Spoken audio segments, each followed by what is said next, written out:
அதை பயன்படுத்திக்க நாம என்ன செய்யணும்? அதுக்காக ஜெபம் தான் செய்ய வேண்டும். அல்லேலூயா சொல்லுவோமா?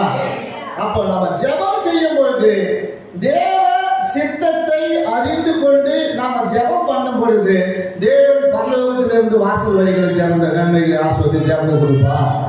ஒரு தொழில் செய்யறோம்னா, ஒரு வியாபாரம் பண்றோம்னா, ஒரு வேலை செய்யறோம்னா அந்த ஸ்தலத்துல கூட இருக்கிறவன் யாரா இருப்பான்? பிசாசா தான் இருப்பான். அல்லேலூயா. நான் பெரிய பரிசுத்தமா அப்படிங்கிறதுனால என்ன பிசாசு தொடாது இருக்காது.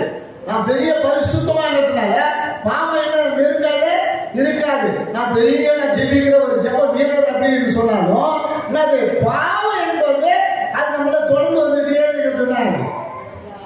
பாவம் என்ன செய்யும்? தொடர்ந்து வந்துட்டே இருக்கும். அது பாவத்துக்கு பெரிய பரிசுத்தம், சின்ன பரிசுத்தம், இவர் பரிசுத்தம் அப்படின்னு இல்லை. நாம கொஞ்சம் இடம் கொடுத்தோம்னா திருப்பி அது என்ன செய்யும்? அது வந்துடும். அதெல்லாம் கேட்டு பர்மிஷன் கேட்டே வராது.